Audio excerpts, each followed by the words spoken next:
Salam sejahtera Indonesia.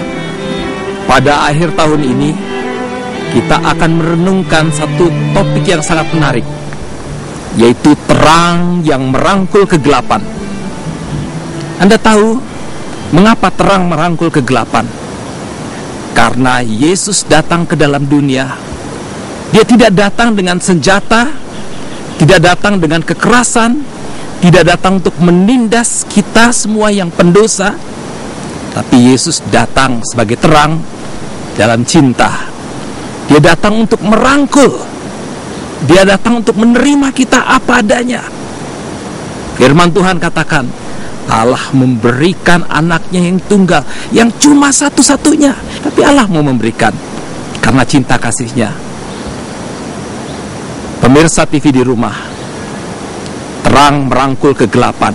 Artinya sudah saatnya bagi kita semua untuk senantiasa datang kepada setiap orang, merangkul, bukan menindas, merangkul, bukan menghajar, merangkul, bukan memukul, merangkul dalam cinta dan persaudaraan.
Kita lihat bahwa di tengah-tengah kegelapan, anak-anak ini menebarkan sukacita. Dan anak-anak ini telah berkhotbah untuk kita semua melalui lagu mereka, bahwa terus bersukacita, terus bersyukur. Firman Tuhan katakan, bersukacitalah kamu senantiasa. Artinya setiap saat kita harus sukacita, seperti yang telah anak-anak ini sampaikan melalui lagu mereka.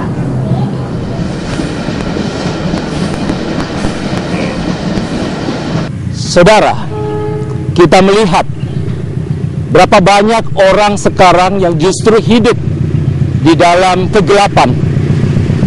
Kegelapan di sini berarti ketidakmampuan untuk hidup dalam keterbukaan.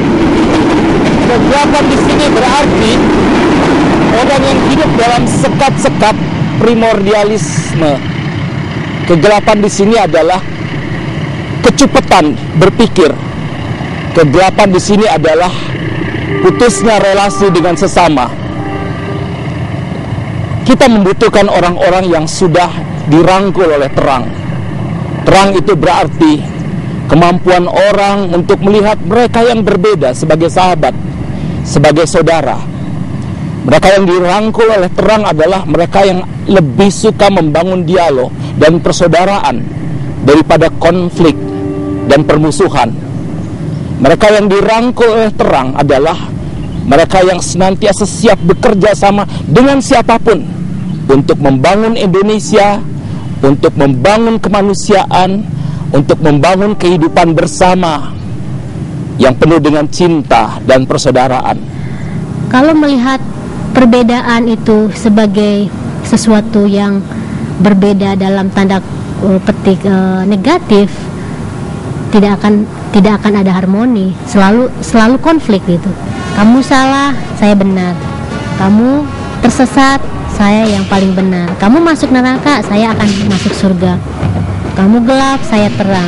Kalau saya melihat secara sosial ya, itu tidak menjadi mainstream. Karena kalau yang namanya etika sosial, kalau berpikirnya seperti itu, udah gelap. Kita tidak akan punya apa-apa. Kita tidak akan punya siapa-siapa.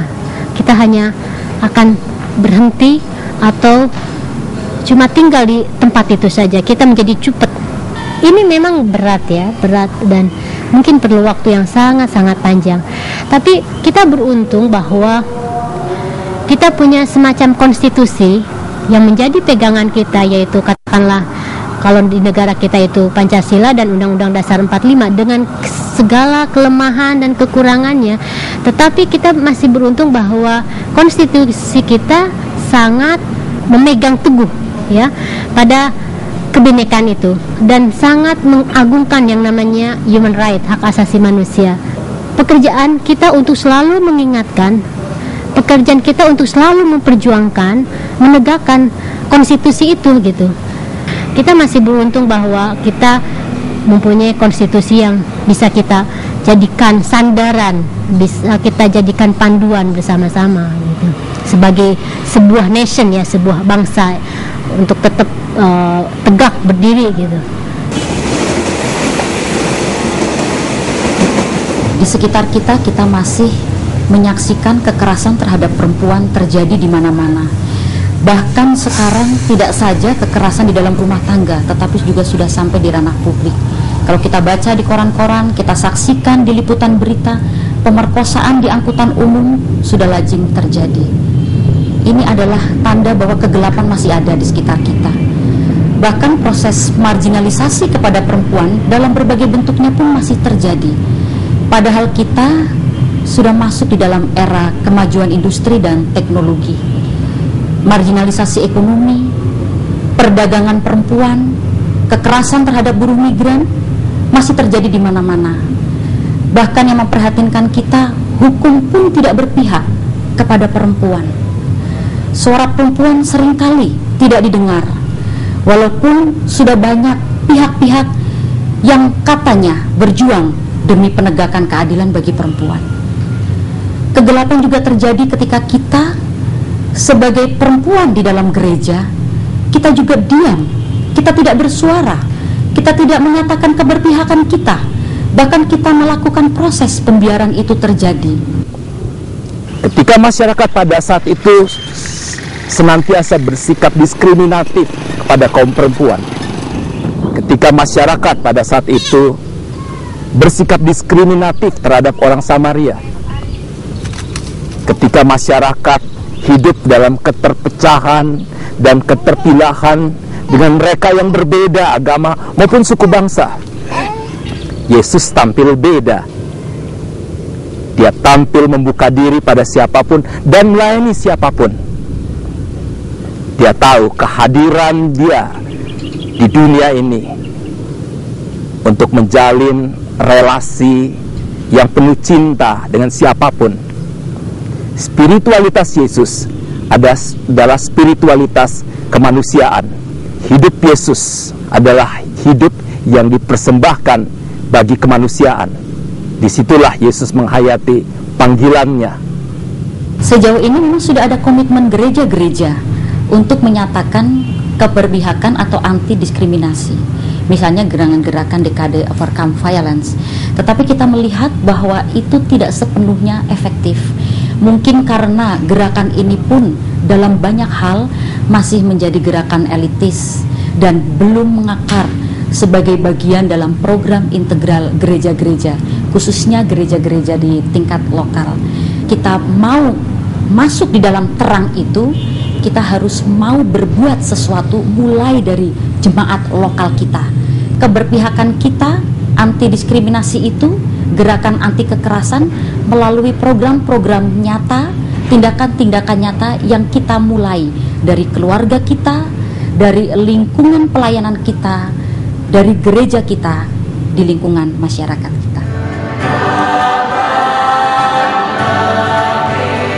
Betapa banyak sekarang pemuda yang hidup dalam kegelapan. Kegelapan di sini bukan berarti bahwa pemuda mengalami dekadensi moral. Bukan cuma itu. Tetapi kegelapan di sini berarti bahwa ada banyak pemuda yang hidupnya serba tergantung. Ada banyak pemuda yang hidupnya di dalam konteks egoisme.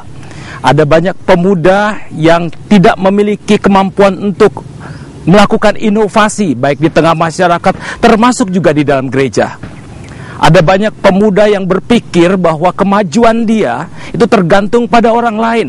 Kalau orang lain memberikan fasilitas, kalau orang lain memberikan kesempatan, baru saya maju. Kalau gereja memberikan kesempatan, kalau tokoh-tokoh ini atau itu memberikan kesempatan, baru saya maju.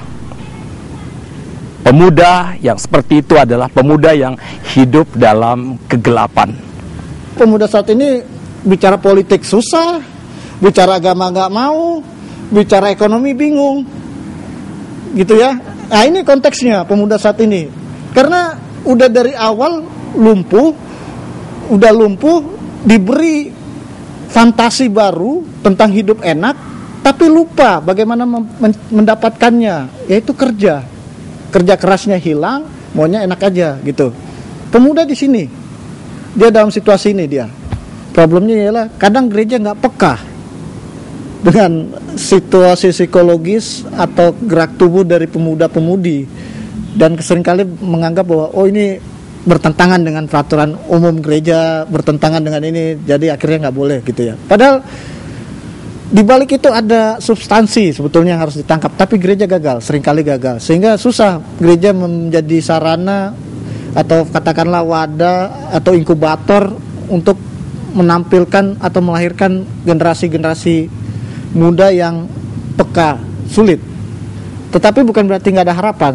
Jadi belum sampai pada moralitas kehidupan, misalnya menolong sesama, moralitas ya memberdayakan orang yang lumpuh, mengatakan bahwa angkatlah tilammu dan berjalanlah. Nggak bisa, belum bisa sampai sana moralitas kita gitu loh. Nah ini yang menjadi tantangan pemuda gitu loh.